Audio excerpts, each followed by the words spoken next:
عمرك كنت بتفكر في حاجة وفجأة تلاقي مليون إعلان عنها؟ يعني بس تقول إن أنت جعان وتلاقي السوشيال ميديا فجأة فيها مليون إعلان عن الأكل، فتخاف وتحس إن أنت متراقب. ما تقلقش، أنا جاي أطمنك وأقول لك مش لازم تخاف، مش جواسيس ولا حاجة، دي شطارة التسويق الرقمي. عايز تعرف الشركات إزاي بتتنبأ بحركاتك زي أفلام الخيال العلمي؟ أول حاجة الإعلانات المدفوعة. تخيل اعلان كده عارف انك محتاج قوي شوز رياضي وبيجيلك حتى قبل ما تفكر تخرج للجيم. تاني حاجه التسويق بالمحتوى، الفيديوهات اللي احنا بنشوفها على التيك توك وتلاقيك بتعمل لايك من غير ما تحس. تالت حاجه ودي تحسين محركات البحث او SEO. رابع حاجه البريد الالكتروني، ودي طريقه قديمه شويه. عارف الرسائل اللي بتوصل لك الصبح ويقول لك خصومات رهيبه النهارده بس؟ لا دول مش بيحبوك ولا حاجه، دي خطه مدروسه. بصراحه بقى خلينا متفقين ان الناس كلها دلوقتي عايشه عالم الاونلاين اكتر من العالم الحقيقي. المستقبل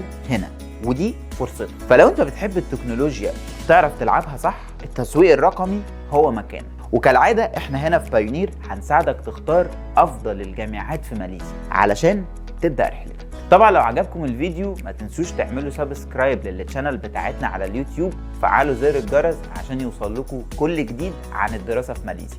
وقولوا لي تحت في الكومنتس ايه التخصص اللي حابين نتكلم عليه المره الجايه.